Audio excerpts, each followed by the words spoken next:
Hello, Peter here, your Pinoy accountant. So, in this video, pag-usapan natin yung mga deadline naman for this month of June. Ano ba yung mga tax deadlines? So, mostly, wala tayo masyadong deadline for this month unless kayo ay isang corporation. Dahil if you are a corporation, mostly yung deadline nyo sa inyong audited financial statements to SEC naman, pag-submit kay SEC is June. So, for us, ito yung mga applicable sa atin is ngayong June 10 is the deadline. Mostly dito is yung mga withholding taxes, so remittance nun or filing and payment ng mga winidhold natin ng mga taxes. So, kagaya na to is the 1601C.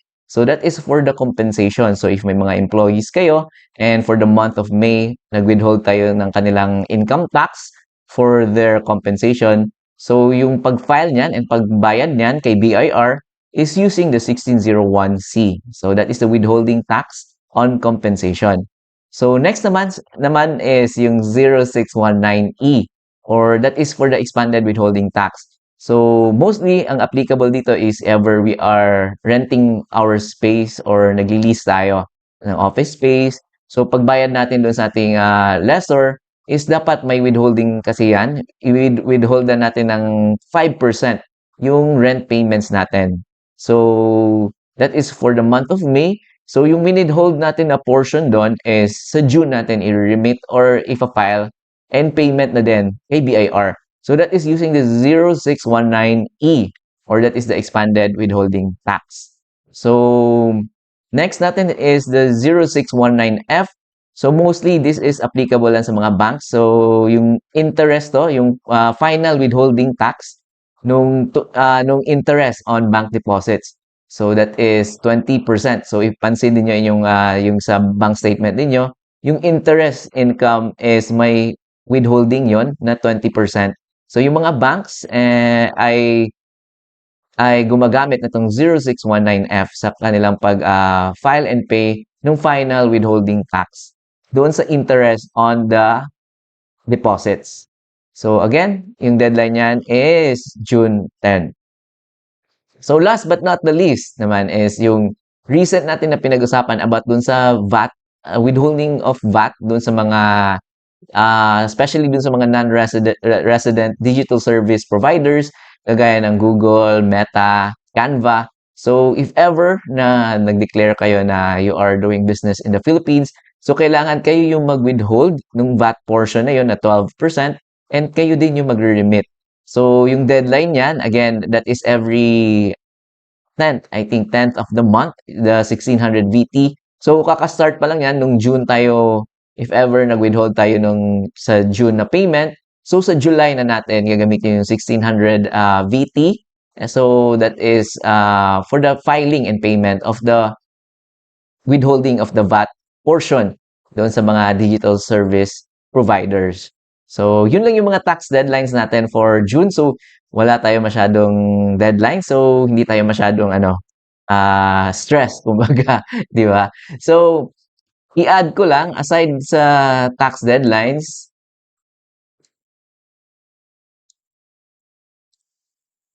ayan, so, aside sa tax deadline, so may good news tayo. So, nilaunch na natin yung ating website, yung www.pinoyaccountant.com. So, pwede nyo nang i-access yung website natin. So, it's free lang ha. You can register using your email lang and then you can access our mga courses doon. So, mas, ano na doon, mas organized yung mga videos doon. So, per topic na, like, BIR Books of Accounts, ganun. So, yung first pa lang na course na available doon is yung BIR Books of Accounts. So you can just go to our website, www.pinoyaccountant.com. So pakita ko sa inyo kung how our website looks like. So ito na yung ating website, pinoyaccountant.com. So i-type nyo lang sa inyong browser, pinoyaccountant.com. Pwede din sa inyong cellphone. So once you are nandito na kayo sa ating homepage, ayan, click nyo lang yung register so that makapag-register kayo. So, very simple lang yung registration. Fill out nyo lang yung details niyo. Important dito is yung email and the username. So, huwag nyo makakalimutan yung username and the email and of course, the password. So, yan lang yung kailangan dyan. Name ninyo, username, email, password, and then yung password confirmation. So, dalawang beses nyo i-input yung password ninyo and then click nyo yung register. So, once registered na kayo, check nyo yung email ninyo for the account activation. So, once fully registered na kayo or activated na inyong account, you can now, pwede nyo nang i-view yung ating mga courses. So currently, ito pa lang yung course na available is the Books of Accounts for non-VAT. So, kita ko sa inyo, ano yung mga videos na nandyan? Ayan, so click nyo lang enroll now so that ma-access nyo yung course. So yan, may about course, so what will you learn? Ayan, the cash receipts book, cash disbursements book, ayan, general journal, general ledger. So lahat yan we will talk about in this video.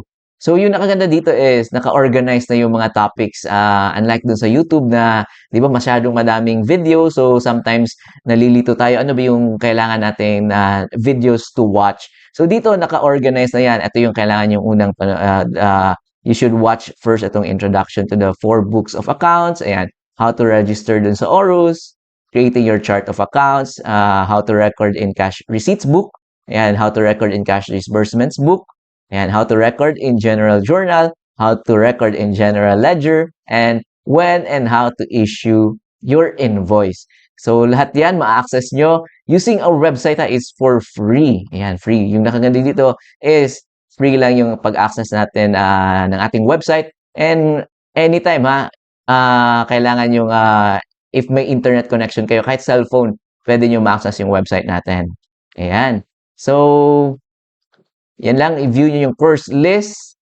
And later on, mag-upload pa tayo ng other videos, other courses, I mean dito sa mga courses. And then, may tab din dito, actually, ito, the donate tab.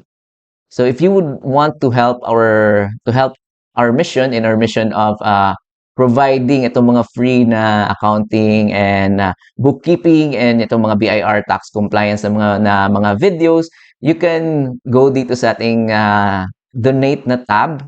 Ayan, click nyo lang yung donate and nakalagay dyan may QR code.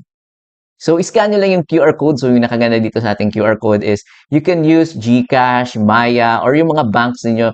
You just, i-scan nyo lang tong ating QR code and automatically ma-fill out na yung mga details sa ating GCash so that makakapag-send kayo ng inyong donation. Ayan. So, thank you in advance sa mga gusto mag-donate. So, you can see it here, a little background dito sa ating Pinoy Accountant na website. Ayan. So, we started in our YouTube. Gumawa tayo ng YouTube channel. And then, from there, yan, gumawa tayo ng TikTok account, Facebook, Instagram. So, pwede nyo ma-access lahat yung mga social media accounts natin. So, yung number one reason talaga dyan kung bakit ko ginawa yung website, I mean, itong Pinoy Accountant is to teach yung mga business owners. Kasi madami tayong mga kwento, mga business owners na, yun, nag-register sila sa BIR but wala silang idea ano ba yung mga compliance. So, later on, malalaman lang nila na may penalties pala sila, 50,000, 100,000, di ba? It's very shocking and nakakalungkot, 'di ba? To think na yun nga maliit lang yung negosyo at yung iba pa wala pang benta and then may magkaka-penalty ng 100,000. So yung goal talaga natin dito or mission is to teach yung mga business owners kahit yung mga professionals natin to file their own income tax or to file their own mga BIR tax compliance. And of course, yung bookkeeping na din, and then eventually yung financial statements, and it's very important so that ma-analyze nyo yung business niyo. Saan ba kayo? Ano ba yung reason kung bakit net loss kayo? Ganun, bakit lugi yung business niyo? Ano yung mga expenses na kailangan yung tutukan? So maybe later on in our upcoming videos, we will talk more about that. So for now, more on mga BIR and bookkeeping yung mga topics natin. So yan, access nyo lang ating website and then yung nakaganda pala dito sa ating donate, ayan, donate, ayan. So may donors section tayo or page, ayan. So thank you for your generosity in helping in our mission, ayan. So if you would want na kagaya nito, may pwede nyo din ilagay yung actually if may business kayo, yung logo ng business niyo, yung details niyo or even yung etong mga messages, thank you messages, ayan. It's a very big help sa amin. Ayan.